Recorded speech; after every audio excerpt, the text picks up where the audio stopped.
Let's go. We are here live with another episode of the Blue Gems podcast. Today, we are here with Sam Coleman, a luxury real estate agent in Las Vegas, Nevada. We are actually shooting in Las Vegas today. So, Sam, welcome to the show. Thanks for coming on, bro. Thank you. Thanks for having me, man. I'm excited to be here. Yeah, bro. Let's kick it off, man. Just, let's delve into how you got into real estate, go through your story real quick, and learn a little bit about you from the start. All right. Short story long. I'm from Baltimore City. I played professional basketball for 6 years. I played Division I basketball for a year and a half. I went to a junior college and lost my scholarship. And I ended up playing, pretty much a pickup game to get my Division I scholarship. That's how I got there. I was ineligible. And I played Division I basketball, literally a knock on the window. Hey, who's that kid down there playing? And I came up to the office and said, son, where do you go to school? I said, I'm not in school. I was working at a warehouse. I was driving a forklift at the time. I was 19. I had just dunked the basketball, like at 19 years old. I just, out of nowhere, I just developed late and then started flying. And this coach saw an opportunity to snag me. And that's how I got to play Division I basketball. In high school, I had bad asthma. I played JV for 3 years. My coach told me if it wasn't an embarrassment to the program, you would play JV a fourth year. As a senior, that's how bad I was, right? That's crazy. And prior to my freshman year in high school, I got arrested because I was with some guys that were doing things that they weren't supposed to do, and we all got booked. And fortunately, because of my mom and her praying life, I got a very, very minimal sentence with just literally community service, and I did it through my church. And then from church, I got a job. My punishment was my mom made me go to this grocery store from a guy that owned the grocery store in our church, and I had to push carts for free, and then they ended up hiring me there. And that's what I did. So I started working at 13 years old. And then prior to that, just growing up in the city, in Baltimore City, it was literally like The Wire. We didn't walk anywhere. We didn't play outside. Memories of me in my childhood was seeing fiends, drug addicts, drug deals, people getting stabbed, shot. My uncle almost bled to death on our front porch coming home from school after being shot because he owed somebody some money. So like that was really, my child. Like coming up, right? So in Baltimore, you either sell drugs, you drop a mixtape, or you play sports. Wow. So like that's Baltimore, right? The way out, one of those three. Yeah, so that's the reverse aspect of it. So remember, I started at high school and then I went to JUCO, right? So right after college, I averaged 4 points, probably 5 rebounds a game, something small, right? But when I was playing pickup during that time, I kept playing even after college, and I got an opportunity to go to a pre-draft workout, uninvited. I drove with some guys. They said, hey, if I run into somebody that I have known since the 80s, you may get an opportunity to get on the floor in front of NBA scouts. So I asked for. Yep, I wasn't invited. And we were hoping to run into somebody that somebody's known from the 80s. Right. That was the shot that I had. Yeah. Right. So I'm swinging for the fences. So I get there. We're there super early. And my guy that I'm with, his name was Weasel. He had no front teeth, from the hood. But this guy he convinced us that he knew the second in command, which was Stu Jackson at the time. And when we got there, the janitor let me in because he was mopping the floor. I'm 6'10", lean athlete. I must be a player. So he let me in. They gave me some basketball. So I'm there shooting around. Things are cool. Then all these NBA scouts come in, Mitch Kupchak, freaking literally everybody who's anybody is walking through the gym. And then I walk off the court because now the real players are coming in. Right? Okay. Yeah. Let me just gracefully bow out. So while I'm watching, coaches are coming up, scouts are coming up to me. What time are you on? What time are you playing? And I'm like, I'm not playing, blah, blah, blah. And then comes through the door is Stu Jackson. Weasel runs up to this man, and Stu Jackson gives this man the biggest hug. And I'm like, he really knows him. He really knows this guy. I'm like, bro, he has no front teeth, and he really knows this man, right? So they get me on the court. I work out. It was me, a kid from Nebraska, and another kid from like NC State or something like that. And I'm the only big guy, but they had me doing drills as if I was a guard. And only thing I kept thinking in my mind was, Sam, you just started dunking like a couple years ago. Every time you get the opportunity, dunk the ball as hard as you can. So they would say, take 2 dribbles you got 2 dribbles from the half court to get to the rim. I'm long, bam, 2 dribbles, and then dunk the ball as hard as you can. That's all I did for 45 minutes straight. Anything that they told me to do, I'm getting to the rim in 1 or 2 dribbles and dunk the ball as hard as I possibly can. Love it. At the end of that workout, one of the scouts from the Minnesota Timberwolves was leaving, and he called the lead scout from the Houston Rockets, BJ, said, BJ, it's time to go get lunch. And BJ goes, man, I'm here watching Sam Coleman. And that was the start of my professional basketball career. I got invited to Texas. I worked out a couple of times, and the guy basically said, hey, if John Lucas says you can play, you can play. I work out, had a great session with him. He said, when are you going back home? I said, well, my hotel is only through this weekend. He said, well, see if you can stay with one of the coaches in the coaching program and stay another week. So I stayed another week, and I just kept getting better and better and better. And I'm working out with everybody, like Blake Griffin, DeAndre Jordan, Othello Harrington, Carlos Boozer. It's like Andre Blatt. It's like Rudy Gay. It's like legit guys here, right? And I'm competing at a high level. And he goes, well, do you even have to go back home? I said, no. He said, there's nothing else for you in Baltimore, son. At the end of that day, we did a workout at the track. He said, you got 3 times around the track. This is the end of the day. So we had workouts in the morning. We did strength training. We played in the afternoon. Now we're on the track. This is the 4th workout of the day. And he said, everybody got 3 times around the track. You got a minute 30, a minute 25, and a minute 20. I beat every time around the track, literally running until my heart gave out. DeAndre had mono at the time, throwing up on the side. Wow. And I came in every time. I just went heart pounding outside of my chest. And I went back to the line like I'm ready for another lap. Because it's all I got. Yeah. Right? This is it. Like if I don't, like, I'm either going to die or I got to impress this man. He comes over to me and says, son, we're going to get you a job. The next week I was at the Toyota Center with Yao Ming the year that he retired. And that's how I got my shot in the NBA. Following that, I got invited to NBA Summer League here in Vegas. Tear my ACL working out for 3 teams. 2011, the NBA lockout happens.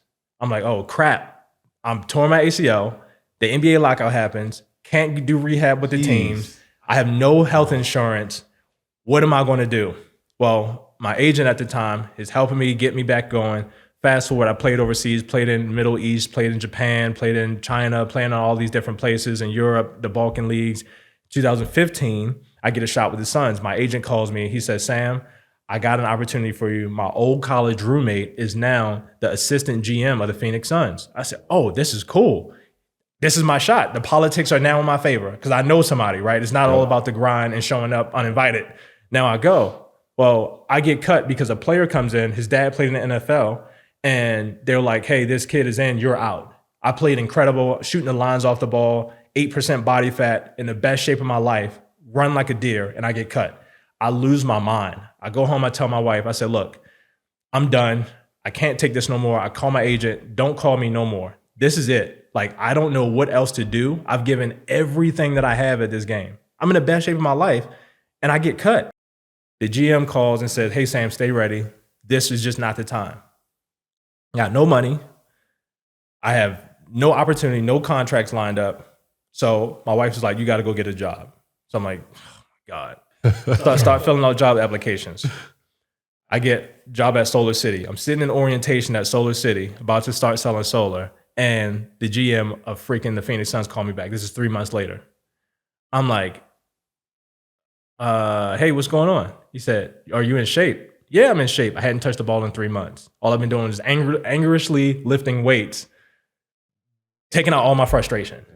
Sam, are you ready? Yes. They fly me to Dallas to play on Friday. I play Saturday. I was cut back in Vegas on Monday, 0 for 7 for 3, 2 rebounds, played terrible, and I got cut again. Lost my mind, and I just quit my job. So I couldn't take the walk of shame back to Solar City like, hey guys, just kidding, I got cut, I'm back. So I started driving for Uber.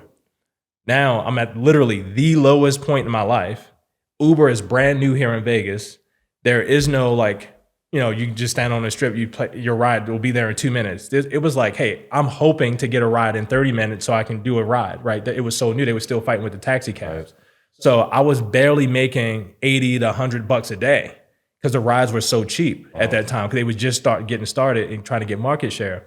So while I'm driving for Uber, people throwing up in my cars and stuff like that. And one of my buddies, we would still train. I would still train, work out 4:30 in the morning, go run, get my hills in, start driving for Uber, play pickup, and do my basketball workouts in the afternoon, just in case, for whatever reason, I'm like, I can't let this happen again. Stay ready. Just stay ready, right? So I'm getting ready. And then I finally was just like, you know what? This is just too much. I can't do this.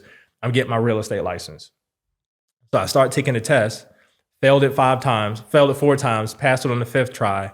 And at this point, I was so excited because from what I known about real estate at that point was I can be in control. There was no politics. There was no me getting cut. There was nobody that can stop me from doing anything. Nobody can stop me from prospecting. And on the 5th time I got my real estate license, still had no money. And I actually had to borrow $100 from my wife to take it my first time when I went to take the test. And the 5th time that I passed it, I drove from 4 a.m. at the airport all the way to the last appointment that they had that you can take the test for me to schedule. So I can get the $100, cash out, and then pay for me to take the test. That's how I passed it on my 5th try. Oh my God, bro. Wifey coming in clutch. Bro. That's a story, bro. So now that I got my license, the most important thing happened now. I got to join the MLS and pay the realtor dues. Bro. $2,000. I'm like, bro, where am I going to get $2,000 from? My wife charged the $2,000 on her credit card. Wow. Now I'm an active real estate agent. I had no signs, no business cards, no nothing. I'm like, all right, now it's just time to hustle. Everybody in my office at the time said, you door knock, you cold call, and you do open houses. I started cold calling and get my face beat in. I was like, this sucks. Started door knocking. People weren't answering the door. My clothes didn't fit. It was hot. I'm like, bro, people just slamming the door in my face. I got these big baggy suit on. Like, this is just weak. I can't do this. So then this agent in my office let me do an open house on his house. So I started doing open houses there, and my first sale actually came from an Uber ride. A lady who was renting a house and the seller wanted to sell. And then that was $205,000. My second sale ended up coming from a friend of mine in my sphere of influence. That was $279,000. And then my third sale, the third month, I didn't get a sale. Right after that, I ended up selling my first $1 million house from doing open houses on a home. Actually, in this community, in the house that we're in right now. Oh, wow. If you go around the corner, it's a 84 Canterbury Coast. I sold it for $1 million. That was my first $1 million sale 4 months after getting my real estate license. Yep, wow. 30 G's, changed my life. And after that, I was like, this is it. This is all I want to do.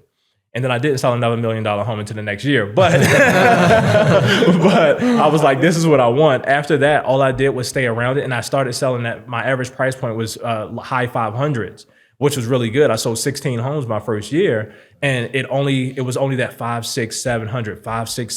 And then I just literally made up in my mind. I said, you know what, this is it. I'm only selling $1 million homes. This is who I am. I'm only working with Toll Brothers. I'm out here hustling, and I'm only going to door knock homes in Summerlin that are over $1 million. And everybody looked at me like I was crazy. Then I became the listing agent for Toll Brothers, selling everything above $1 million. And now my average price point is 1.4. And we have listings right now from 1.6 to 5.5 million. That is a story right there, bro. So much to unpack. I told you short story long. Yeah. That's clean. That's clean. Where to start, bro? So like you've had so many failures, bro. Like literally so many failures, so many setbacks. Like what has that done for your business, your mindset? Like how do you attribute all the success from those failures? It's all adversity.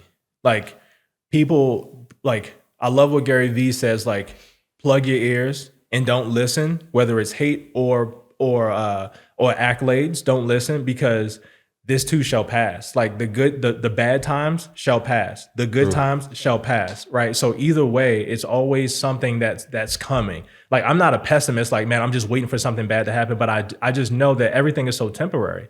And whether I'm in a like everything that I've gone through, it's like, man, I've survived 100% of the worst times of my life. There's nothing that I can go through right now where I'm like, there's no way I'm gonna make it through this. Nothing. So I think it's more so about what it's done for my mindset and how I approach things and how I respond to things, opposed to like my actual business. The business is a byproduct of my response to the good things and the bad things that happen in my life externally. Yeah. So right now, what are you most excited about in your business? Like, I know you have social media, you got content going, you're coaching, education, you got your brokerage. What are you most excited about right now? I would say like the most exciting thing is as I'm learning more about networking, because I'm extremely extrovertedly introverted. Like, yeah, I can go out, you can drop me anywhere. People don't even have to speak English and I can make 100 friends. But when I want to, when I'm by myself, I like silence. I don't really like to. I don't really network. I don't go out. I'm not a bar hopper. I'm not an event type person. But now, just through the people that I get to work with in the affluent community, it requires me to have resources and to be resourceful. And it's like what Grant Cardone says, like, who has my money? It's in somebody else's pocket, and that person's phone number is in somebody else's phone because it's not in mine. So my contacts have to change, right? So I have to get around more people, and I'm excited about that because it's getting me outside of my comfort zone. It's requiring me to do something else, and then the value that I bring to them, it requires me to be somebody else, to be valuable to somebody else, that for them to even want to help me, right? So as I'm reading more, as I'm studying more, as I'm doing so much personal development, I'm changing, and it's changing the circles that I'm in. So I'm excited about that because it's something that I haven't done really well in the last 6 years, and that's like one of the things that I really want to work on and get better at. Routines, like someone that is so busy, has all these plates on. How are you managing all this, and like what type of routines are you implementing in your life to have all this success? Can I keep it 100? Yeah. I don't. You don't have a routine? He said, I'm gonna be honest, bro. Because what I realized was it's like my habits and my rituals, things that I owe. Like I owe these things to my week. I owe these things to my day. They don't always strategically come out the way that I want them to because there's a price that has to be paid. I'm in this weird matrix glitch right now where it's like, I know if I wake up at 4 a.m. every day, this is exactly what I'm gonna do. When I journal, I meditate. I'm not hopping in cold showers and doing all that stuff. But I'm like, hey, what can I do for myself internally? What work can I do internally that can help me keep my composure, keep poised, no matter what happens externally, right? So that's the gym, journaling, prayer, all those things that I have to do. And I do that 4 o'clock in the morning to about 4:45, and then I'm at the gym at 5. Then I get my workout in, and then I'm straight to the office. I shower at the gym, I'm straight to the office. And then in the office, I'm doing all the most important things between 7:30 a.m. and 10 a.m., right? Because those are your maximized hours. And then after 10 a.m. is anything that I can do unconsciously that doesn't require a lot of decisions and brain power. But as a leader of an organization, I don't get that. I'm literally shoveled things all day long. So I try to get the most important things done before 10 a.m. before I start responding to the world and handling everything else. That's a perfect world. And then most of the time, my day won't end until 6:30, 7 p.m. That's the routine that I would love to have. But the price that I have to pay was not being home, not seeing my children before they go to school. They go to an incredible school here in Vegas, and they leave at 7:45 a.m.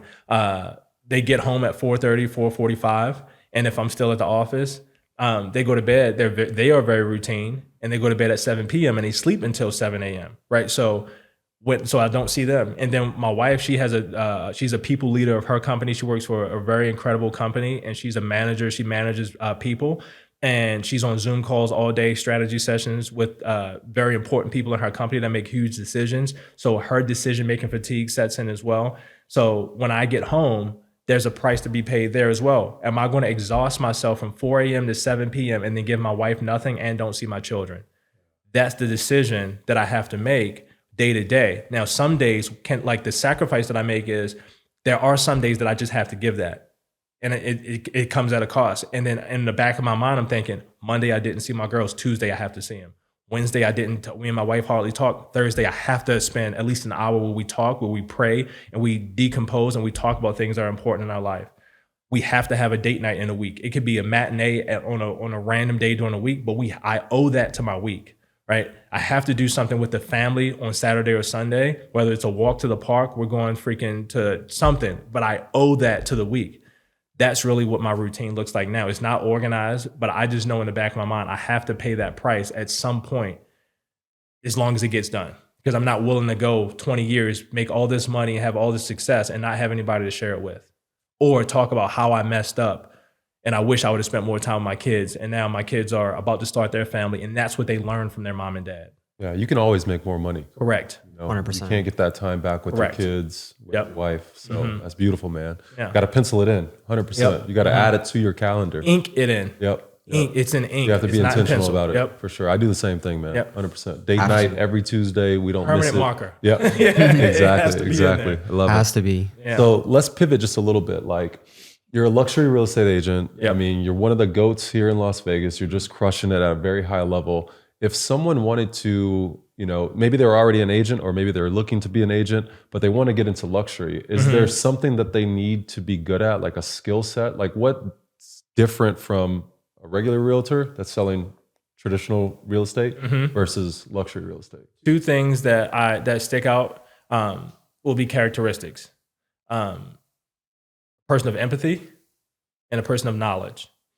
Luxury real estate is about relationships and really knowledge of the market.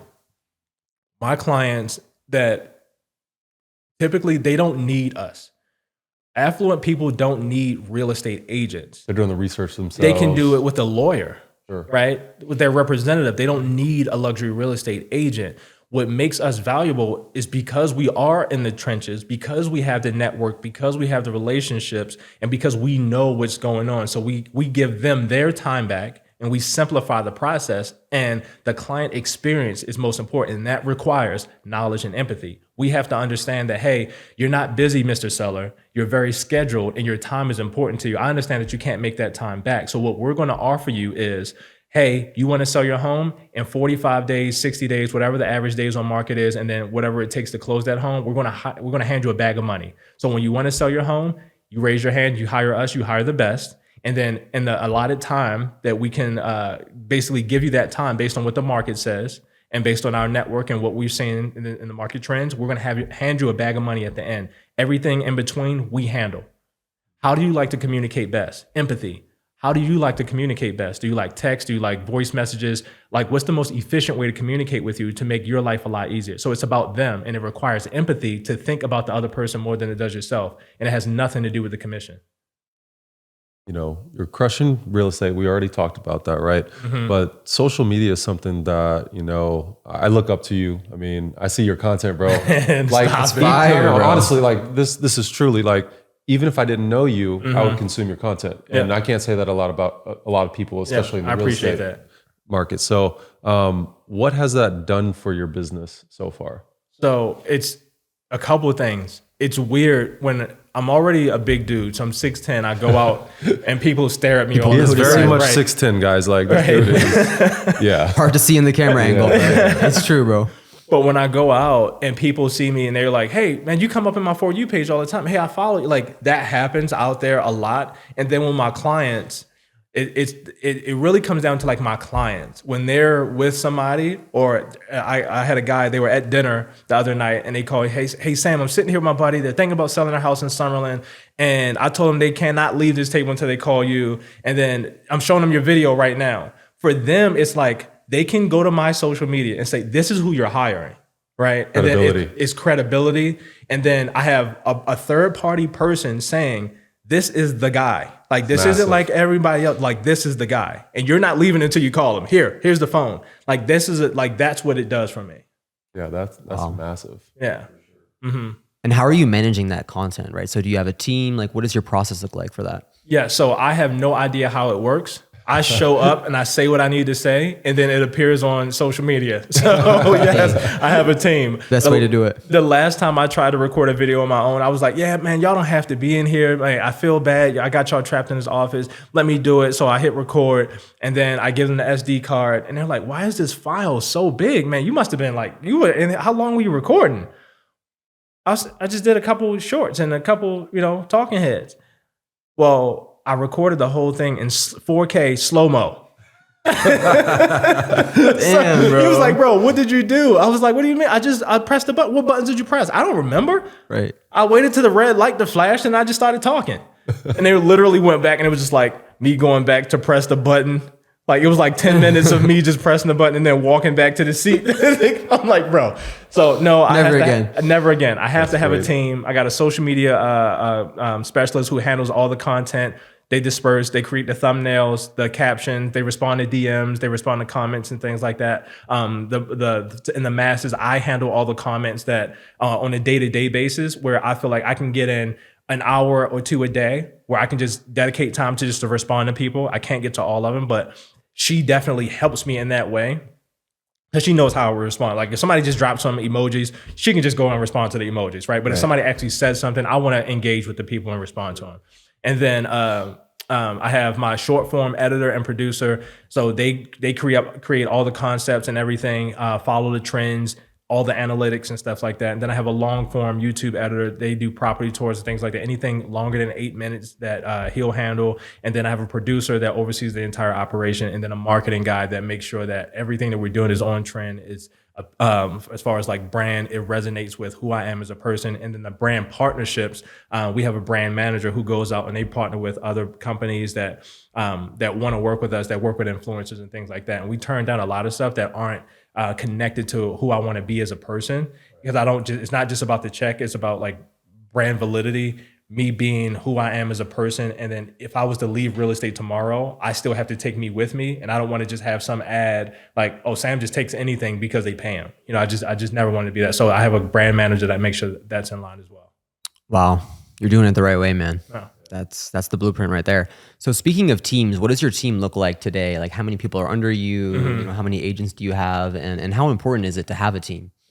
So on my real estate team, I have 12. On the production side, there's six. Yep, 6 people on the production side, and we have 12 agents, 2 admins, and I have a team leader. So my team leader, every agent on our team reports directly to her. She makes sure that all the agents are doing exactly what they're supposed to do as far as meeting their numbers. We have a system called Sisu, and it's an accountability software that if they're supposed to have a certain amount of conversation based on the goals that they set, if an agent comes to us and they say they want to make X amount of dollars, hey Sam, I want to make 300K. Here's what it's going to take. We reverse engineer that. We put that information in Sisu. We create them a business plan. This is how many conversations you have to have. This is how many hours of power you have to have. This is how many people, how many appointments you need to go on. And then if you want listings to buy or sales, this is how many you need to have. And that ratio comes down and it gets them that net after their expenses, after taxes, after their splits and everything. If you want to make 300K, this is exactly what you need to do. So all 12 agents, they put that information in Sisu, and then our team leader, Tracy, she makes sure and holds them accountable to their goals. And when they don't, it's very easy for me to get rid of an agent. Not that I want to get rid of agents, but it's like, hey, this is a business. It isn't charity. The philanthropic work that I do is love on you outside of the business and help your family. Like that's the charity. But the business side of it is like, hey, these lights are on because of sweat. Like we got to put in the work. And if you say that you want to be on this team, you have to put in the work. And this is what you're going to get. We hold them accountable. They do the work or they don't do the work. It's very simple. And that's what the team looks like. We don't give fish. Any leads that we give to our team is because they are producing and they're doing anything. It's the cherry on top. We teach them how to fish so they never have to worry about eating it for the rest of their life. That's effective communication, how to prospect, where to prospect, when to prospect, and most importantly, what do you say when you actually go out and prospect? Effective communication is very important. So that's what the real estate side looks like. And then we provide all the marketing aspect for them. So when they go out, even if an agent, we got a brand new agent on our team, she's had her license for 3 months. She set 15 listing appointments just by saying, literally, hi, my name is so-and-so with the Sam Coleman Luxury Group. We just sold 123 Main Street for $2 million off market. And we actually have several buyers that are looking to be in your neighborhood. Who do you know that's thinking about buying, that's thinking about selling in this neighborhood? Oh, you don't know anybody? Perfect. Well, how about you? For the right price, would you consider selling? Just saying that, she set 15 listing appointments. And she actually is about to double in one of those listings right now that she got the listing. I went on the listing appointment with her. She absolutely crushed it. She got it on the market and she's about to double in it now. She's had her license for 3 months. My youngest agent's 20. This kid just made $55,000 this month after splits just for April. The kid's 20. He made 65 in like January. Like December, he crushed it as well when everybody's like, oh, it's the holidays, it's slow. Nope, kid's still out there crushing it. Got another guy, he's 24. Like nobody is super established where like, they're like, oh man, I've been doing this for 10 years, I've earned my way. No, these are brand new people that just lean into the systems and processes and they believe in themselves and they do the work, right? That's what our team is made up of. Wow. You mentioned prospecting. So how important is it, number one? And then number two, what are some things that you're doing currently yourself to prospect? Prospecting is literally going out to connect with people, like being connected. That's all this is about. Like if you're going to sell luxury real estate, you need to be connected. And if you're, oh, Sam, I'm just moving to the city, I don't know anybody. You really need to be connected. When I got here to Vegas, I didn't know anybody, right? So I just started going places and you need to make a friend. Like that's all you need to do is go out and make friends with no ulterior motive. Don't be a card slinger. So prospecting can be sending cold DMs on Instagram. It can be literally sending direct mail to one particular community over and over and over again. It can be door knocking. It could be circle prospecting. It could be calling expires and FISBOs. It could be doing open houses. It could be any of those. Prospecting is anything that you do to go out and connect with people. And what we do is all of it. There are people that are great at certain things, and we find that out through personality tests. So we pay for the software where we have them take a personality test, and it tells us where they fit. If they're the type of person that's like me, they're a type A personality, they're very ambitious, and they want to go out and get things perfect, they're going to be a great listing agent. If they're more reserved and a social butterfly, they're going to be a great buyer's agent, right? So it's just finding out where people fit and then helping them maximize their strengths. So what I do, because I'm 6'10", and I love talking to people, I'm a great combination of a social butterfly, but I'm also a type A personality where I'm a driver and I'm very direct. So I can be a great listing agent. I can put on the hat of being a great buyer's agent. I just choose not to unless it's a $4 million buyer, right? I would rather delegate that $4 million buyer because of the time cost analysis. How much time is it going to take me to drive them around for them to make the decision to purchase a home versus me listing a home and then delegating that buyer to somebody else while they drive them around, right? So it's just a choice deciding between the two. But my prospecting is really geared around networking with people, door knocking, and doing open houses in affluent communities. And so the YouTube people can see how well you're dressed, and we saw your car. So how important is your appearance, right? Because you're kind of playing into the luxury brand as well. Paramount. It's everything. I remember that first home that I sold for $1 million, I started showing them homes in this place called The Ridges here in Las Vegas. It was my first time. I never knew this place even existed. I'm a brand new agent and new resident to Las Vegas. And I am now showing them homes in The Ridges. Well, at that time, I was driving a Chevy Impala that smelled like cigarettes. The spoiler had flew off the back, so it just had the holes from where it was supposed to be. Like glow up. Yep. And it was bad. So these people, how I met them, I had set up for an open house. I used to put out 35 signs, and in the middle of the summer, put out 35 open house signs, go all the way home, take a shower because I would be sweaty, come back, put my suit on, and I would park my car around the corner and then set up for the open house. But when I got back, they were about to drive off from the house. So I blew the horn. Hey, are you guys here for the open house? Yeah, we want to see it. Awesome, I'm about to park. So I park my car, hop out, go in and show them the house. They ended up saying, yeah, we love this house, but we want to see some other things. So I set up some showings in The Ridges, go show them the houses, blah, blah, blah. And they ultimately ended up buying the house. That's how I sold that first $1 million home. But it's a guard gated community, I didn't take them in my car and they didn't follow me. They made me get in their brand new Escalade that they bought off the showroom floor because they just sold their multi-million-dollar property out of state, and they had just purchased that Escalade for their Vegas home. That's the kind of affluence we're talking about. Yeah. So wow. They said, yeah, you get in our car, right? So we get up to the guard gate and I hand them my business card from the back seat. And as we're driving through this nice community, the husband basically, I guess he felt a place in his heart where he could help me.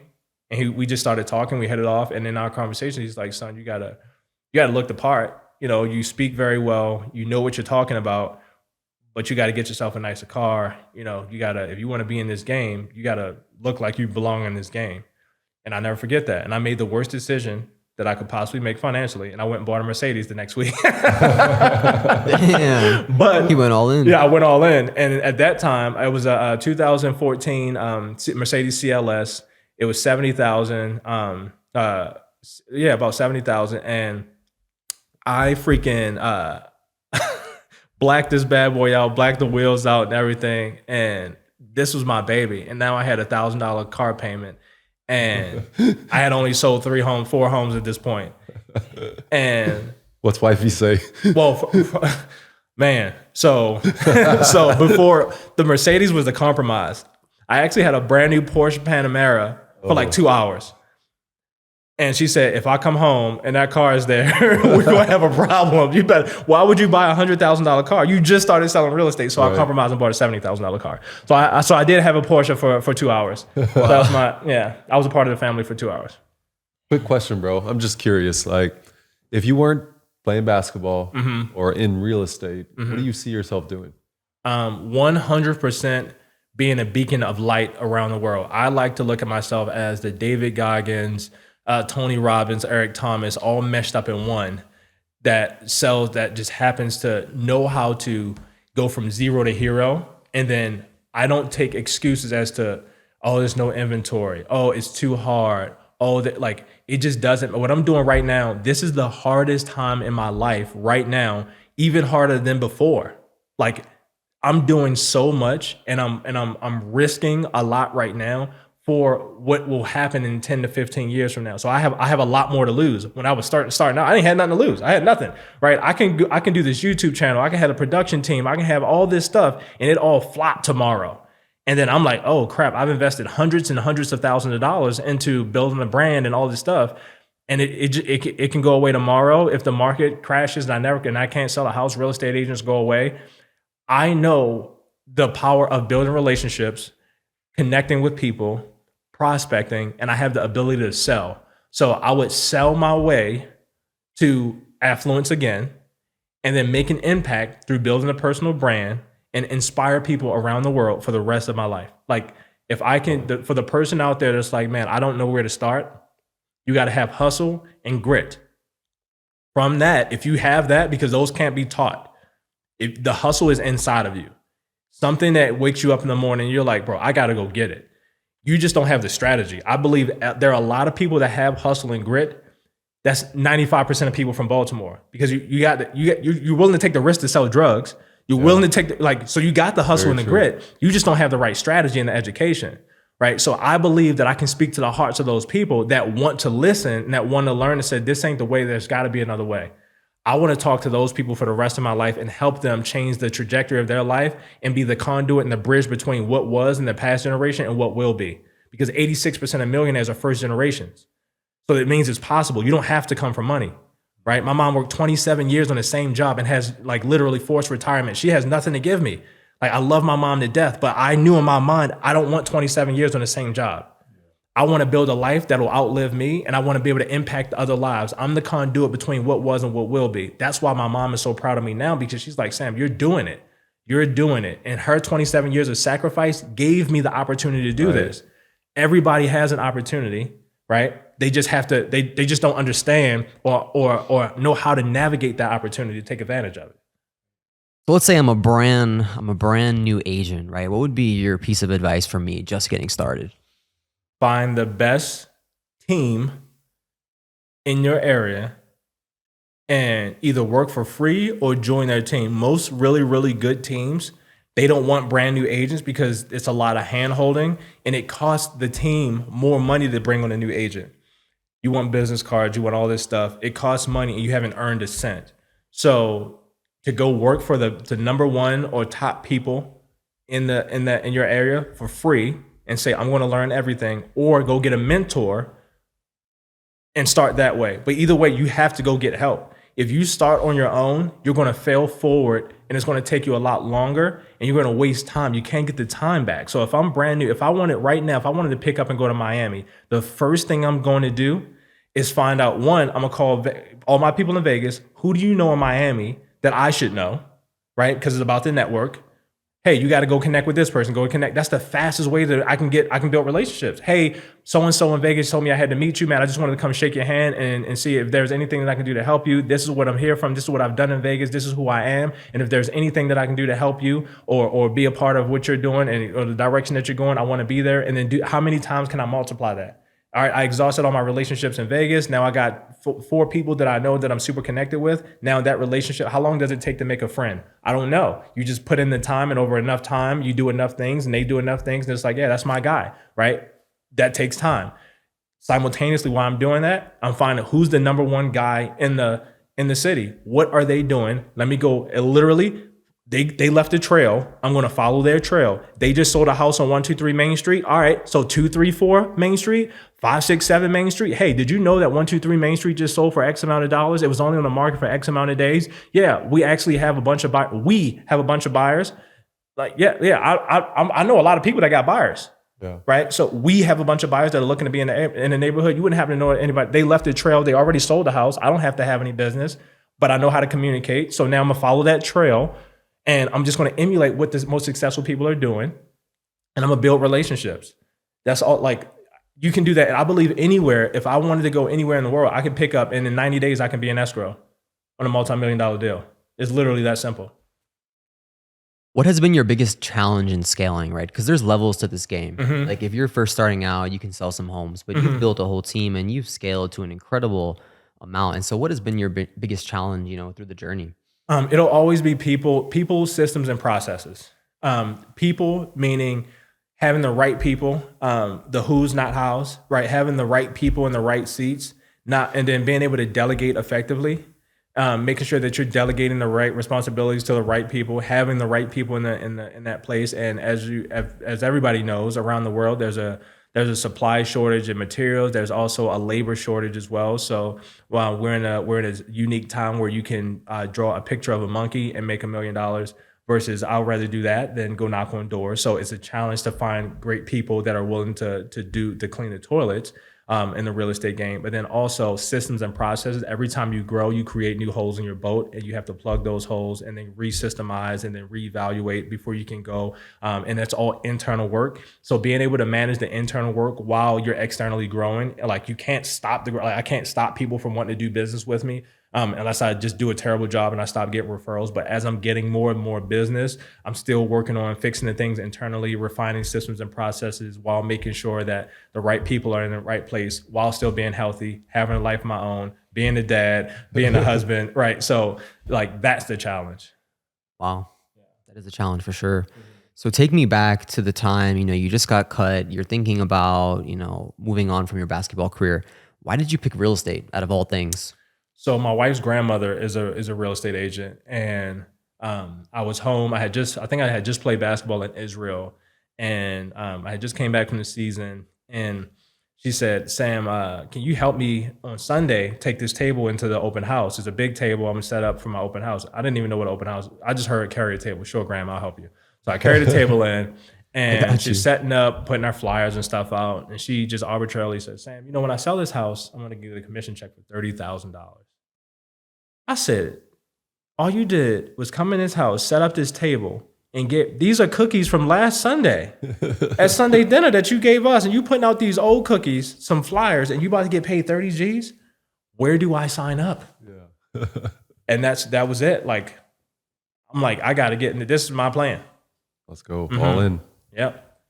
And my last question, the year is 2027. Where is Sam Coleman? Man, 2027. Where are we at right now? It's 2022. So 5 years.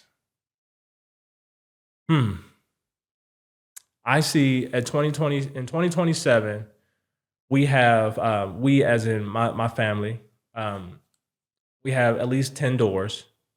We have 10 doors that we own, because our 10-year plan actually is to have 25 doors all paid off. So we should be almost at least halfway there.